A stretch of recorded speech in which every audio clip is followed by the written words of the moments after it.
sambil menunggu ya. Bismillah, assalamualaikum warahmatullahi wabarakatuh. Waalaikumsalam warahmatullahi wabarakatuh. Alhamdulillahirabbil alamin. Walhamdulillahilladzi anzala 'ala 'abdihi kitaba wa lam yaj'al lahu 'iwajan qayyiman. Allahumma shalli wa sallim wa barik ala Muhammad wa ala alihi wa sahbihi wa sallama tasliman katsira wa ba'd. Ittaqwa haqqa tuqatih wa la tamutunna illa wa antum muslimun. Bapak-bapak, ibu-ibu, para santri dan hadirin hadirat yang senantiasa istiqomah dalam menuntut ilmu dalam rangka meningkatkan ketakwaan kita, dalam rangka meningkatkan keimanan kita dan menuju Muslim yang berkemajuan. Muslim yang berkemajuan didasari atas ilmu dan iman. Dengan ilmu kita bisa meraih dunia dan juga tentu akhirat. Dengan iman kita akan lebih istiqomah dalam melaksanakan perintah-perintah Allah dan meninggalkan larangannya. Mudah-mudahan apa yang kita kerjakan, apa yang kita lakukan senantiasa mendapatkan bimbingan Allah SWT dan menjadi langkah-langkah ataupun saksi-saksi dalam catatan mizan kelak di hari yang akhir, dan mudah-mudahan kita termasuk golongan siddiqin, dimasukkan ke dalam orang-orang yang siddiqin insyaallah. Pada malam ini kita lanjutkan Kitabul Iman yang ketiga, yaitu Al-Imanu bil Kutub. Al-Imanu bil Kutub.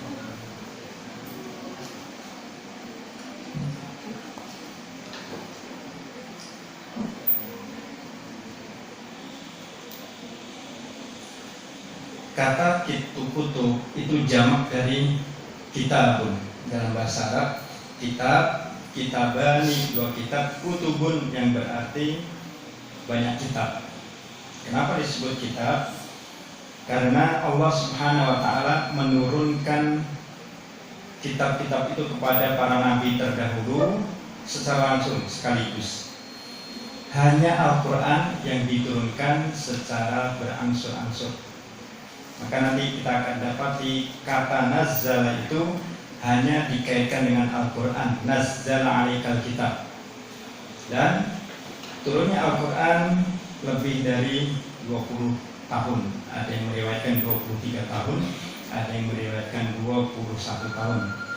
Pada kesimpulannya, kitab-kitab yang diturunkan bagi umat terdahulu itu adalah kitab yang diturunkan kepada para nabi, dikhususkan untuk kaum dan waktu tertentu. Sementara kitab yang diturunkan kepada Rasulullah Muhammad SAW itu adalah rahmatan lil alamin yang berlaku sampai hari kiamat.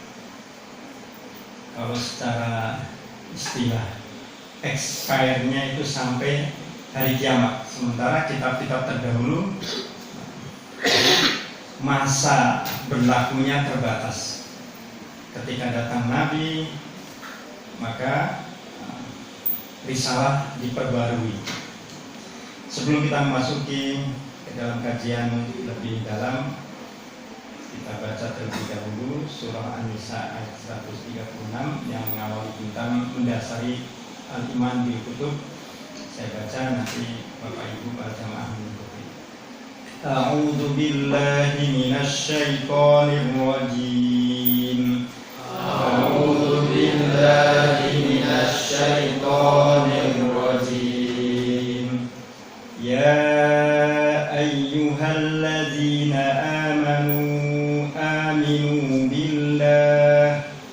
Ya ayyuhalladzina amanu aminu billah.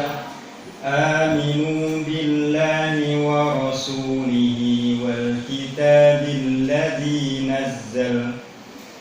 Aminu billahi wa rasulihi wal kitabil ladzi nazzal. Wal kitabil ladzi nazzal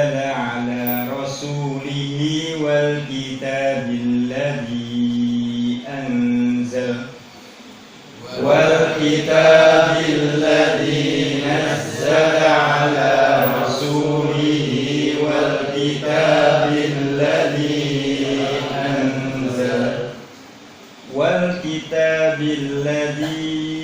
anzala min qabl wa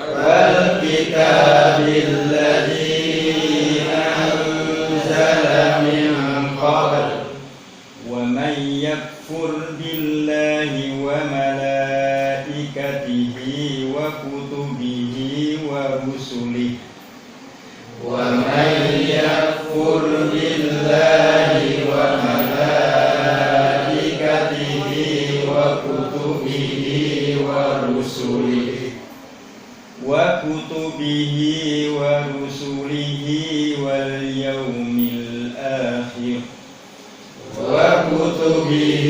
wa rusulihi wal yaumil akhir faqad dhalla dhalalan ba'ida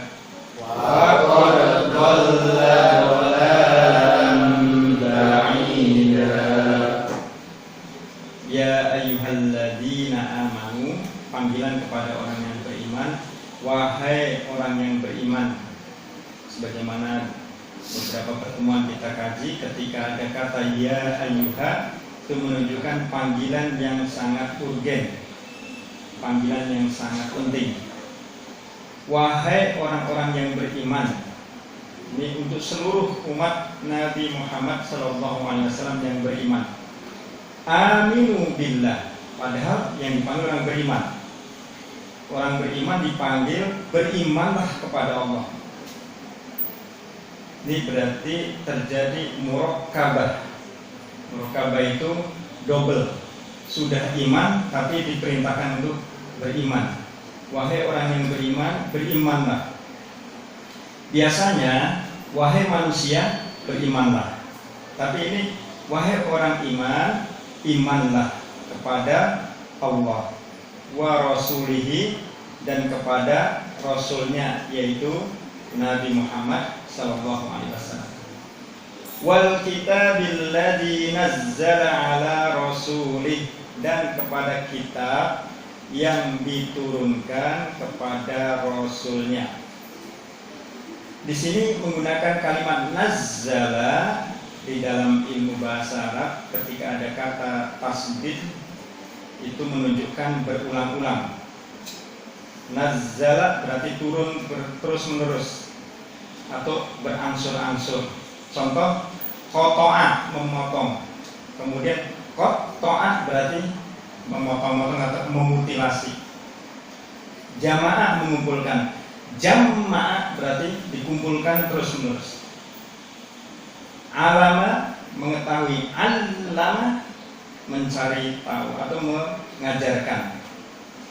Jadi ketika ada penambahan nazzala menunjukkan berangsur-angsur, maka tafsirnya adalah dan berimanlah kepada kitab Al-Quran yang diturunkan secara berangsur-angsur kepada Rasulullah Muhammad SAW. Wal kitabil ladzi anzala min qabl, dan kepada kitab yang diturunkan sebelumnya, yakni sebelum Rasul Muhammad sallallahu alaihi wasallam. Wa may yakfur billahi wa malaikatihi, dan siapa yang kufur, durhaka, tidak percaya, tidak beriman kepada Allah, tidak beriman kepada malaikatnya, wa kutubihi, dan tidak beriman kepada kitab-kitabnya, kitab Allah diantaranya Zabur, Taurat, Injil, Al-Quran, suhuf Ibrahim, dan suhuf-suhuf yang lain. Wa rusulihi, rusul jamak dari rasul, yang artinya para rasul, dari Nabi Adam, Nabi Nuh, sampai Nabi Muhammad SAW disebut dengan rusul jamak. Wal yaumil akhir, dan tidak beriman pula dengan hari akhir. Maka kesimpulan akhir, faqad dhalla dhalalan ba'ida, maka sungguh dia telah tersesat dalam kesesatan yang jauh. Jadi ayat ini mendasari wajibnya seorang yang beriman untuk beriman kepada kitabullah, kitab-kitab Allah, baik Al-Quran ataupun kitab sebelumnya. Padahal yang diperintahkan adalah orang beriman. Maka menunjukkan keimanannya harus disempurnakan. Kenapa kok orang beriman diperintahkan? Karena ayat ini turun, asbabun nuzulnya adalah orang-orang Yahudi di Madinah, baik Yahudi baik Bani Qainuqa, Yahudi Bani Nadir, Yahudi Bani Quraidah. Semuanya mayoritas mereka tidak beriman kepada Al-Quran dan kepada Rasul, disebabkan Rasulullah berasal dari bukan golongan mereka tetapi dari bangsa Arab keturunan Nabi Ismail. Sementara Nabi Ismail adalah nabi yang tidak disukai Bani Israel.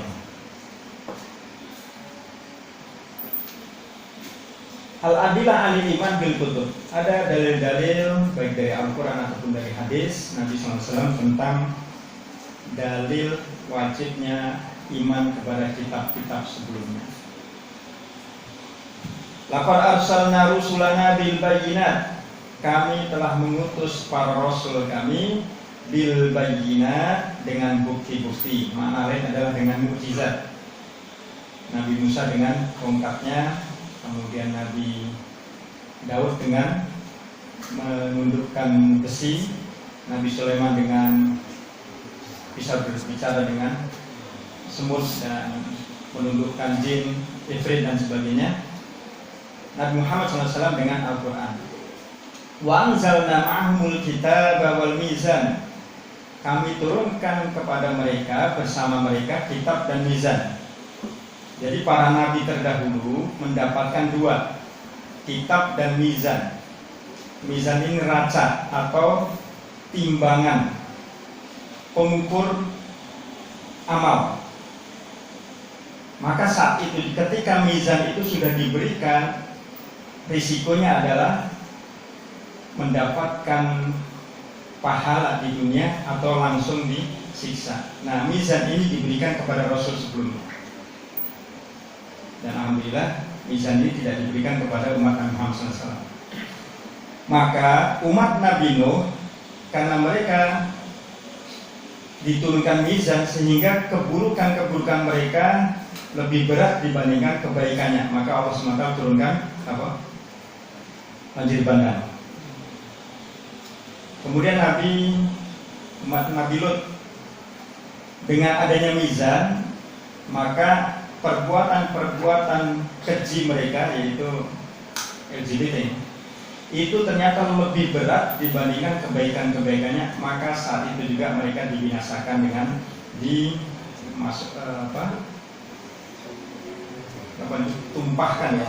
tumpahkan ke dalam tanah balik. Kemudian umat Nabi Soleh, kemudian umat Nabi Hud dan sebagainya. Nah, kita diberikan jaminan oleh Allah SWT, setiap umat Nabi Muhammad yang melakukan kesalahan meskipun sebesar gunung masih diberi kesempatan untuk bertobat sebelum nyawa sampai di tenggorokan. Nah, ini satu nikmat ini. Kalau umat terdahulu sudah dibinasakan. Nah, ini kita bersyukur kepada Allah sehingga amalan kita tidak diukur di dunia, tapi nanti akan di akhirat akan ditentukan. Dan di akhirat itu masih ada kesempatan lagi, banyak kesempatan, bahkan anak-anaknya bisa menolong, bisa menyelamatkan orang tuanya. Suatu ketika ada seorang yang dia berbuat dosa banyak, kemudian dia diselamatkan dari api neraka, ditempatkan tempat yang mulia. Lalu orang-orang ini bertanya kepada Allah, Anna Rabbi, ya Allah, bagaimana mungkin saya orang yang berdosa kok ditempatkan di tempat yang sangat mulia? Maka Allah SWT dalam hadis qudsi menyebutkan fabistighfari, maka itu semua adalah karena istighfarnya anakmu. Nah, sesuatu yang tidak diprediksi ternyata bisa menyelamatkan. Nah, ini dari antara rahmat yang diberikan kepada umat Nabi Muhammad SAW. sehingga tidak langsung divonis di dunia, masih diberi kesempatan. Maka nikmat mana lagi yang memungkinkan kita dustakan? Tidak ada. Liyaquman nasa bil qist. Faminan nasi may yaqulu rabbana atina fid dunya. Ada sebagian orang yang mengatakan atau berdoa, ya Allah beri kebahagiaan di dunia. Artinya beri kebaikan duniawi, harta benda. Ibnu Jarir At-Tabari menjelaskan ayat ini yang dimaksud Rabbana atina fid dunya yaitu harta benda yang berlimpah. Wa ma lahu fil akhirati min khalaq, karena dia memintanya hanya kesenangan duniawi, maka Allah tidak berikan bagian di akhirat. Wa minhum may yaqulu, tetapi ada sebagian orang, yaitu orang yang beriman, may yaqul, yang berdoa, Rabbana atina fid dunya hasanatan wa fil akhirati hasanatan wa qina adzabannar. Ya Allah, berikan kami di dunia ini kebaikan, di akhirat pun berikan kepada kami kebaikan dan jauhkan kami dari api neraka. Maka golongan kedua ini disebutkan oleh Allah SWT, ulaika lahum nasibum mimma kasabun. Bagi mereka adalah bagian atau pahala atas apa yang telah mereka upayakan. Nah, di sini orang-orang beriman diberikan kesempatan untuk meraih dunia dan akhirat. Kemudian di ayat yang lain, wa atayna Dauda zabura, dan kami berikan Daud zabur. Ini menunjukkan bahwa kitab yang diberikan kepada Nabi Daud adalah kitab Zabur. Dalam sebuah hadis Nabi SAW disebutkan, Marra Nabi SAW di Yahudi Muhammaman majludan fada'ahum faqala ahakada tajiduna hadda zani fi kitabikum. Suatu ketika Nabi SAW beliau lewat di dekat sekelompok orang Yahudi yang berlumuran darah, karena mereka setelah menghukum orang-orang yang berzina. Jadi setelah menghukum yang berzina namanya berlumuran darah. Kemudian Nabi mengomentari, ahakada tajiduna haddaz zani fi kitabikum, apa begini hukuman terhadap orang-orang yang berzina dalam kitab kalian? Qalu na'am. Lalu orang-orang Yahudi tadi menjawab, betul. Fada'a rajulan min ulama'ihim faqala anushiduka billahi alladhi anzala at-Taurat 'ala Musa ahakada tajiduna haddaz zani fi kitabikum? Qala Allahumma la. Maka kemudian Nabi SAW memanggil seorang ahli agama dari orang Yahudi tadi, lalu bertanya kepada mereka, apakah begini hukuman orang yang berzina di dalam kitab kalian, yakni di dalam kitab Taurat? Lalu ahli agama tadi menjawab, tidak. Dan seandainya engkau mendesak atas nama Allah kepadaku, niscaya tidak kukatakan kepada engkau di dalam kitab kami hukuman orang berzina itu adalah rajam. Jadi apa yang tertera di dalam kitab mereka sebetulnya sama dengan hukuman yang ada di dalam Al-Quran, yaitu rajam. Tetapi mereka melakukan hukuman dengan hukum mereka sendiri, dengan cara menyiksa sampai berdarah-darah.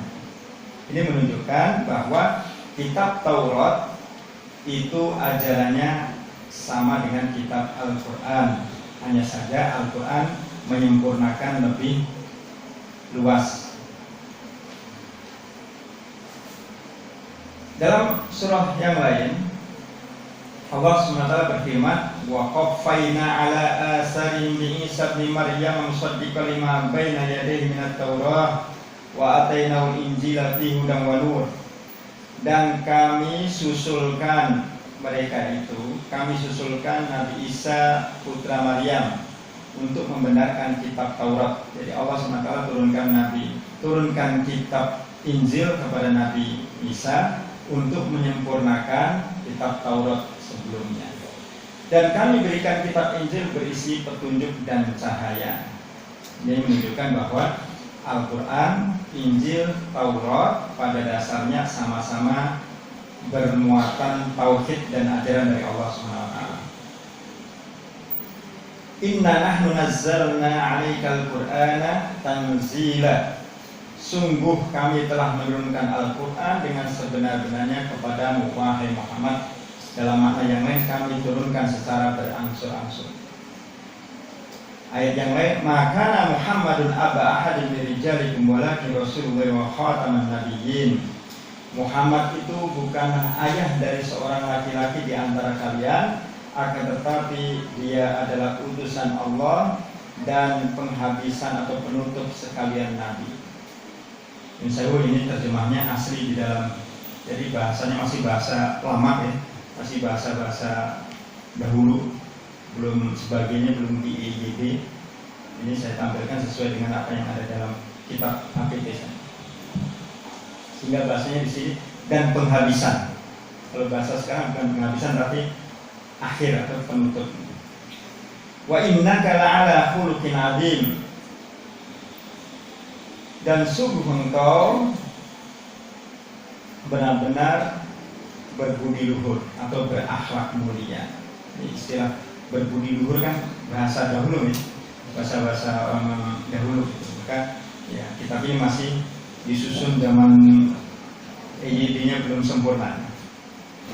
Wali hadisnya Aisyah kana khuluquhul Quran. Dalam hadis Aisyah radhiyallahu anha bahwasanya akhlaknya Nabi itu adalah Al-Quran. Kalau kita ingin memahami Al-Quran, maka harus melihat akhlak Nabi ataupun yang diterjemahkan di dalam hadis-hadis Nabi SAW. Itulah akhlak Nabi.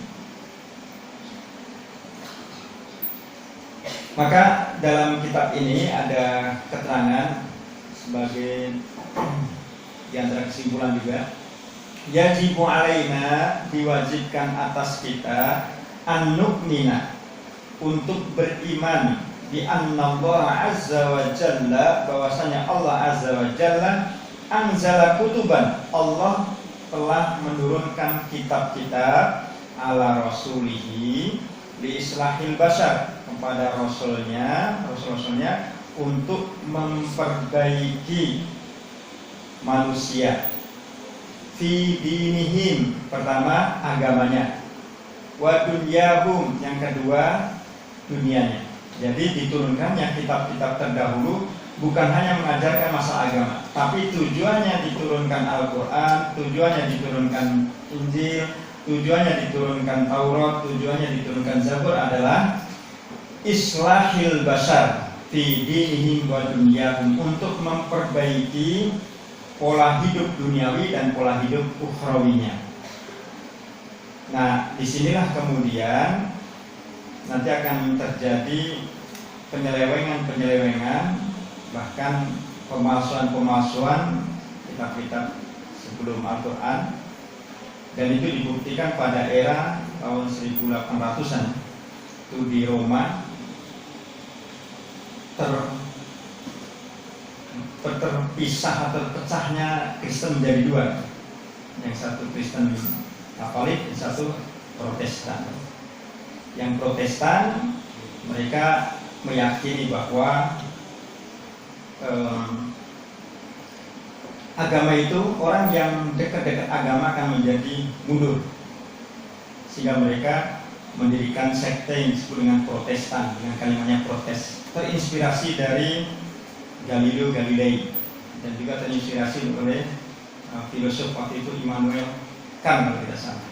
Bagaimana orang itu kalau maju tinggalkan agamanya. Nah, sejak itu maka mereka berbondong-bondong meninggalkan agama, sehingga orang-orang yang masih mengikuti Kristen ala Injil pada waktu itu disebut dengan Katolik atau Ortodok. Sementara yang modern dianggapnya modern, mereka adalah orang-orang yang mengikuti Protestan. Maka disinilah mulai terpisah, mulai terpecah belah, sebagaimana sabda Nabi SAW, nanti umatku terpecah menjadi 72, kemudian Yahudi 73 dan seterusnya. Maka ketika era itu agama tidak lagi diberi ranah untuk mengurusi urusan duniawi, yang kemudian kita kenal dengan istilah sekulerisme. Dan paham sekulerisme itu sampai sekarang ya sangat mendominasi. Ya, sholat itu urusannya individu. Kemudian kalau urusan politik dan sebagainya itu udah nggak usah bawa-bawa agama. Jadi adalah pemisahan antara agama dengan urusan dunia adalah itu diawali pada era-era pertengahan, era-era ke-8 di Eropa. Maka dahulu juga pernah terjadi seperti itu, yaitu disebut dengan asrul jahili. Maka diturunkannya Al-Quran adalah untuk islahil bashar fi dinihim wa dunyahum. Maka ketika Rasulullah SAW diutus membawa kitabullah Al-Quran, kehidupan Arab itu semakin makmur, baik secara agamanya ataupun secara duniawinya. Bahkan Mekah menjadi pusat perdagangan internasional pada waktu itu dan pusat perputaran ekonomi karena didatangi oleh berbagai macam manusia dari berbagai penjuru. Minha Zabur li Daud. Nah, di antara kitab-kitab yang perlu kita yakini adalah Zabur, itu diturunkan kepada Nabi Daud. At-Taurat kepada Nabi Musa, Injil kepada Nabi Isa, Quran kepada Nabi Muhammad sallallahu alaihi wasallam sebagai nabi akhir, penutup para nabi alaihi wasallam. Wa anal Quran kalamullah wa akhirul kutub al-munazzal. Wa annahu yastamilu ala ma lam yastamil alaihi ghairuh. Al-Quran itu adalah firman Allah dan akhir dari kitab. Sehingga kalau ada yang mengatakan ada kitab selain Al-Quran turun sesudah Al-Quran, maka itu menyelisihi iman kepada kitab. Berarti telah rusak keimanannya. Kalau ada yang meyakini setelah Al-Quran ada lagi yang mengaku orang mendapatkan wahyu, kemudian dia mengatakan ini dari Allah, dari malaikat Jibril dan sebagainya, maka faqad kadzdzaba ma qala, maka jelas dia telah berdusta. Karena sudah ditegaskan bahwa Nabi Muhammad SAW adalah khatamun nabiyyin, penutup. Jadi tidak sedikit orang-orang yang mengaku, kemudian banyak juga pengikutnya. Dulu ada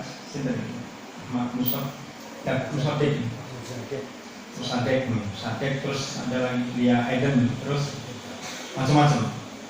Dan pengikutnya juga orang-orang yang berpendidikan, ada dokter, ada profesor, orang-orang yang.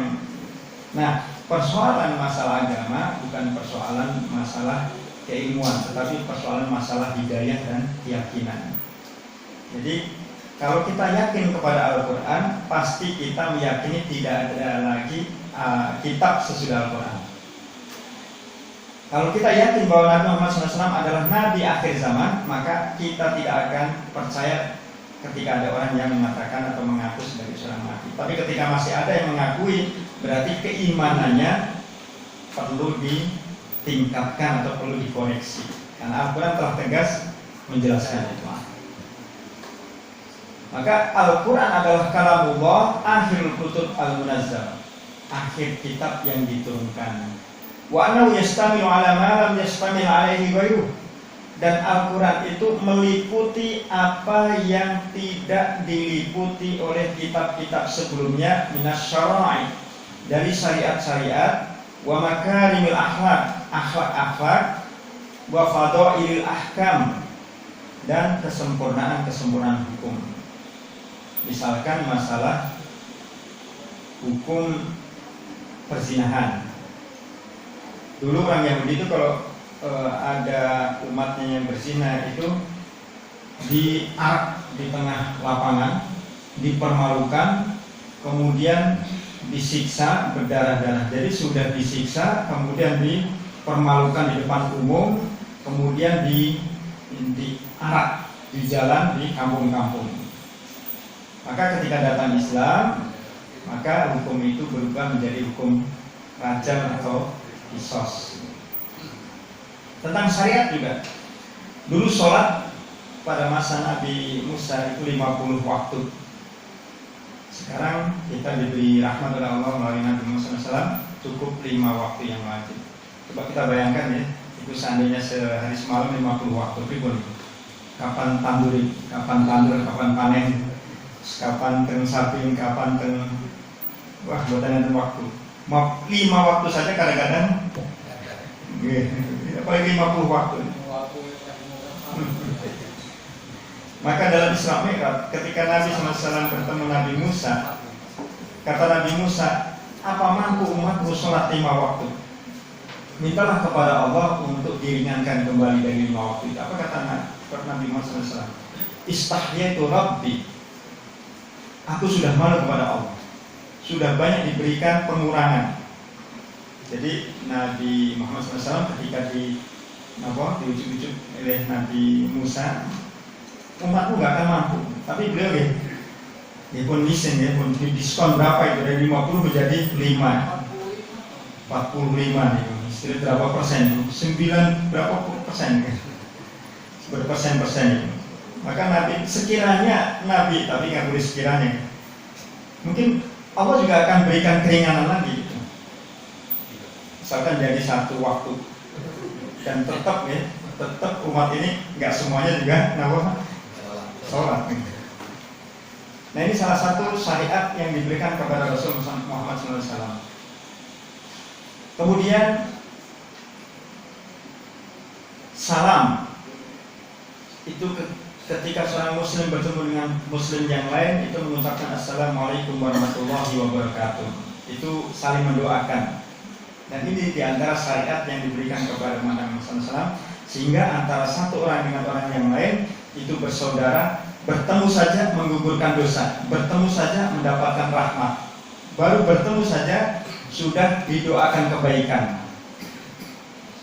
Kemudian diantara kelebihan syariat Nabi Muhammad SAW juga setiap kebaikan dilipatkan bi asyri amsal, 10 kali lipat. Baru melakukan satu kebaikan itu sudah 10 kali lipat. Umat terdahulu tidak.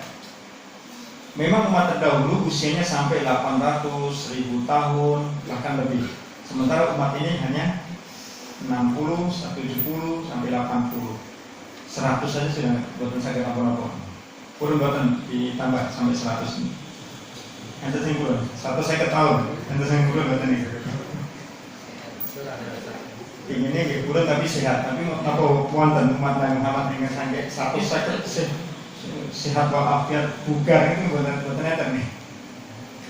Dari usia 60 saja, usia pensiun itu masa maksimal beribadah bisa kita hitung. Usia berapa mungkin di atas umur 20 itu sibuk-sibuknya mencari jati diri. Umur 25 sampai 30 menata rumah tangga. 30 sampai sekian berkarir mencari nafkah. Umur 50 baru persiapan untuk purna. Umur 60 baru menikmati usia tua untuk sedikit sekali kalau dibandingkan umat terdahulu. Makanya meski umat ini hidup maksimal dalam ibadah anggaplah 10 tahun. Allah SWT memberikan umat ini kelebihan bisa melampaui umat terdahulu yang usianya 1000 tahun. Di antaranya diturunkannya Lailatul Qadar. Satu kebaikan sama dengan kita ini 1000 bulan atau 83 tahun. Tahun ini kita melalui Lailatul Qadar 10 kali malam Lailatul Qadar, kita sudah 800, sudah berapa nih? 830 bulan.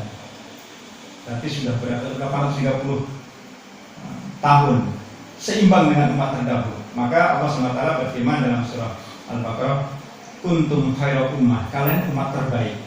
Maka para sahabat bertanya, ya Rasulullah, anna kunna min ummatin, bagaimana kami menjadi sebuah umat ahyar min qabl, lebih baik daripada umat-umat terdahulu. Kemudian Rasulullah SAW menjelaskan bahwa bagi umat ini di asri amsalihah, ketika melakukan satu kebaikan dilipat gandakan 10, wallahu yudha'ifu liman yasha', bahkan lebih dari 10. Kemudian dibacakan juga surah Al-Baqarah, masalul ladzina yunfiquna amwalahum fi sabilillahi kama sali habbatin ambatat sab'a sanabila fi kulli sumbulatin mi'atu habbah wallahu yudha'ifu liman yasha' wallahu wasi'un 'alim. Al-Baqarah 190 243 gitu. Nah, orang yang menafkahkan harta di jalan Allah itu seperti menanam satu benih tumbuh menjadi 7 tangkai, masing-masing tangkai berbuah menjadi 100. Berarti satu kebaikan bisa sampai 700. Satu kebaikan. Kalau setiap hari satu kebaikan 700, 1 tahun sudah berapa nih? Nah, disinilah logikanya Imam Nawawi menjelaskan umat ini bisa melampaui umat nanti karena setiap kebaikan dilipat gandakan menjadi 10 bahkan lebih. Bahkan puasa umat terdahulu, puasa Nabi Daud, hari ini puasa, besok tidak. Sementara kita Senin Kamis juga kadang-kadang puasa, kadang-kadang ya. Dibandingkan umat terdahulu usia 1000 tahun, puasanya satu hari tidak, berarti pun beda nih, 500 hari puasa. Kita usianya full puasa kalau dibandingkan mungkin hanya berapa tahun. Tapi dengan Nabi bersabda, "Man shoma Ramadhana tsumma atba'ahu sittan min Syawal, fa ka'annahu shoma dahra kullah." Umat ini berpuasa di bulan Ramadan, kemudian ditambahkan 6 hari bulan Syawal, genaplah puasa 1 tahun. Ibnu Abbas menjelaskan bahwa likulli hasanah bi asyri amsalihah. Setiap kebaikan dilipatkan 10 kali. Berarti 1 bulan kali 10 kita itu 10 bulan. 6 hari kali 10 60 hari, berarti 2 bulan. Faqad shamat dahra kullah. Ini ngendikannya Ibnu Abbas radhiyallahu anhu. Jadi umat ini seperti puasa 1 tahun ketika puasa Ramadan dan 6 hari Syawal. Itu baru itu, belum lagi yang lain. Sehingga umat ini mendapatkan kesempatan untuk bisa mendahului umat-umat terdahulu jika kita melakukan atau mengambil peluang-peluang itu. Kalau tidak, tertinggal, benar-benar tertinggal. Puasa Ramadan buatan, sholat buatan, sedekah buatan, ya benar-benar tertinggal jauh. Bagaimana akan bersaing dengan umat terdahulu? Maka Allah SWT berikan peluang-peluang itu supaya kita mampu bersaing. Itu diantara keutamaan syariat Nabi Muhammad SAW. Maka rimil akhlak, tentang akhlak. Dahulu seorang laki-laki menikah lebih dari 10-20 tidak masalah. Bahkan diriwayatkan Nabi Sulaiman itu istrinya sampai 60-an. Dalam tafsir Ibnu Jarir atau Bari. Maka ketika datang Al-Quran, turun Al-Quran, Rasul SAW yang pada waktu itu masih banyak laki-laki yang menikah, banyak. Maka ketika turun Al-Quran yang membatasi tentang fankihu ma taba lakum minan nisa'i masna wa thulatha wa ruba', saat itu juga para sahabat kemudian diperintahkan untuk menceraikan sisa istri dari 4 itu. Nah, mereka awalnya keberatan, tapi kemudian karena Rasul SAW perintahkan, maka mereka pun samina wa atona dan ya tinggal 4. Bahkan ada yang tinggal 1 dengan kalimat wa in khiftum alla ta'dilu fa wahidah. Kalau kalian nggak mampu, 1 saja. Akhirnya banyak juga yang tinggal 1. Nah, umat terdahulu nggak ada batas. Nah, umat ini dibatasi. Itu diantara makarimul akhlak. Kemudian fadhailul ahkam, masalah hukum-hukum juga. Dalam syariat Islam, seseorang yang melakukan pelanggaran berat, misalkan membunuh, kemudian pihak keluarga itu memaafkan, pihak korban memaafkan, maka pembunuh tadi bisa dimaafkan dengan cara membayar diyah. Sementara umat terdahulu tidak. An-nafsu bin nafsi. Mau dia dimaafkan keluarganya ataupun tidak, ya tetap harus dibalas dengan nyawa. Nah, inilah diantara syariat yang diberikan kepada Nabi Muhammad SAW, hukum-hukum yang sangat mulia diberikan kepada umat Nabi Muhammad SAW. Wa yajibu alaina an nu'mina bima jaa bin nabi, dan kita juga diwajibkan untuk beriman apa saja yang dibawa Nabi SAW, yaitu Al-Qur'an. Wa ma tawatur al-khabar anhu tawaturan sahihan mustawfiyan li syurutihi. Dan juga selain Al-Qur'an, berita ataupun hadis-hadis yang mutawatir, sahih, tegas, lugas, Wa inna ma yajibul i'tiqad ala ma huwa sharih, kita diwajibkan untuk meyakininya secara tegas kalau memang itu ada keterangan secara lugas dari wala tajuzu ziyadah ala ma huwa qat'i, tidak boleh kita menambah-nambahkan keterangan yang sudah tegas lugas bidonni, dengan cara prasangka-prasangka atau persepsi-persepsi. Dan Allah Ta'ala berfirman, inna dhanna la yughni minal haqqi syai'a, sesungguhnya prasangka itu tidak berguna untuk mencapai kebenaran. Surah Yunus ayat 36. Dan yang terakhir, wa syartu sihhatil i'tiqad, dalam kitab HPD ini syarat benar tidaknya atau kebenaran absahnya keyakinan itu tidak an la yakunu fi syai'in yamusul tanzih wa ulumi maqami ilahi, ialah jangan ada sesuatu yang mengurangi keagungan dan keluhuran Allah. Jadi syarat di antara kesahihan i'tiqad akidah itu adalah jangan sampai kita punya keyakinan bahwa Allah memiliki kekurangan. Misalkan Allah juga mungkin sekarang sedang tidur, Allah sedang istirahat, Allah mungkin lelah. Nah, ini adalah keyakinan yang merusak tanzih. Wa ulumil maqamil ilahi, kedudukan Allah Subhanahu wa taala yang sangat tinggi. An musajahatil makhlukin wa in warada ma yuhimu dhahiru dzalik fi mutawatir wajib al-i'rad anhu bitaslim lillah. Sehingga dikata terdapat kalimat-kalimat atau kesan pertama mengarah kepada arti yang demikian, yang meragukan, yang mengarahkan kepada persepsi bahwa Allah memiliki kekurangan, meskipun berdasarkan berita yang mutawatir sekalipun, maka wajib orang itu mengabaikannya. Artinya kalau ada yang riwayat mengatakan bahwa Allah SWT lelah, Allah capek, Allah tidur, sebagaimana keyakinan orang Yahudi bahwa hari Sabtu itu hari istirahatnya Allah.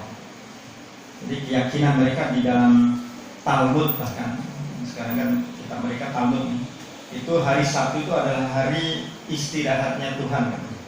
Nah, ini menunjukkan bahwa keyakinan itu sudah fakot fasadat, telah rusak. Karena Allah SWT sempurna. Maka dan yang menyerahkan tafsir arti yang sebenarnya kepada Allah dengan kepercayaan bahwa yang terkesan pertama pada pikiran bukanlah yang dimaksud, atau dengan takwil yang berdasarkan alasan-alasan yang diterima.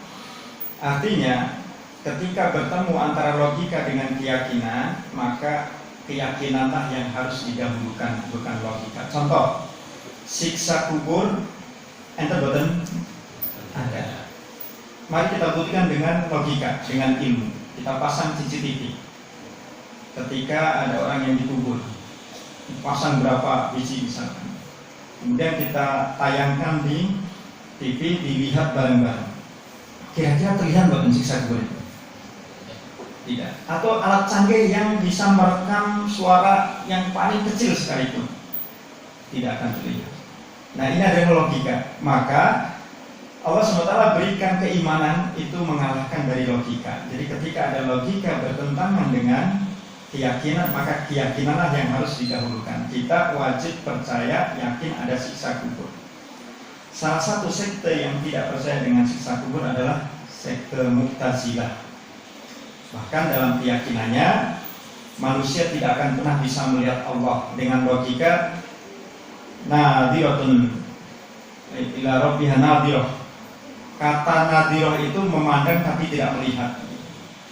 Kemudian seseorang itu akan seperti keadaan di dunia ini, dan seterusnya. Itu keyakinan-keyakinan yang menggunakan logika. Oleh karena itu para ulama bersepakat bahwa tidak ta'arudh, jika bertemu atau berkontradiksi bainal iman, antara iman wal akli, dengan akal, quddimal iman, maka didahulukan iman. Itu kaidahnya. Jadi ketika ada dua hal yang antara akal dengan keyakinan atau keimanan kontradiksi, maka keyakinanlah yang harus didahulukan. Contoh lain, ketika Ali bin Abi Thalib radhiyallahu anhu, beliau didebat oleh orang dari kalangan orang-orang munafik. Kenapa orang Islam itu kalau sholat harus berwudu? Bukankah, kenapa orang ketika safar itu boleh untuk mengusap mushaf, mengusap kufain, dan mengusapnya itu kok di atasnya? Bukankah yang kotor di bawah? Maka Ali bin Abi Thalib menjawab, "Lau kana hadza dinu bil akli lamassahtul kufain taht." Seandainya agama ini memprioritaskan akal dibandingkan iman, maka aku pasti akan mengusap sepatu itu di bagian bawah, bukan atas. Yang kotor kan bawahnya. Kenapa kok atasnya malah yang diusap? Dan tidak dianjurkan yang bawah, justru atasnya. Nah, inilah keyakinan, keimanan yang harus didahulukan. Sama juga ketika seseorang batal, yang keluar angin adalah bagian belakang, tapi yang diusap adalah, yang dibasuh adalah muka. Boten nyambung gitu. Meskipun ada tafsir-tafsir bahwa supaya macam-macam lah, tapi secara logika nggak nyambung antara muka dengan dubur. Tetapi inilah keyakinan. Maka ini juga menjadi pelajaran bagi kita bahwa apapun yang diperintahkan oleh Allah, yang dibawa oleh Rasulullah, maka kita harus mengikutinya dengan samina wa ata'na. Wa ma atakumur rasulu fahuduhu wa ma nahakum anhu fantahu. Apa yang dibawa oleh Rasul ambil, dan apa yang dilarang oleh Nabi maka tinggalkan. Demikianlah yang bisa kita kaji dari kitab HPT ini pada bab kitabullah, yakin kepada kitab Allah Subhanahu wa taala, sebagai garis besar bahwa kita dianjurkan meyakini bahwa sebelum Al-Quran ada kitab-kitab yang diturunkan oleh Allah SWT kepada umat-umat terdahulu melalui para nabi-nabinya. Tetapi kita tidak diperintahkan mengikuti ajaran kitab-kitab itu. Yang diperintahkan kepada kita adalah mengikuti ajaran Nabi Muhammad SAW berdasarkan satu ayat, wa ma atakumur rasulu fakhudhu wa ma nahakum anhu fantahu. Apa yang dibawa oleh Nabi ikuti, apa yang dilarang oleh Nabi tinggalkan. Mudah-mudahan apa yang kita kaji malam ini ada manfaatnya dan menambah keyakinan kita, menambah keimanan kita, dan mudah-mudahan Allah ridho. Nasrul minallah wa fathun qarib. Wabasyiril mu'minin. Assalamualaikum warahmatullahi wabarakatuh. Waalaikumsalam.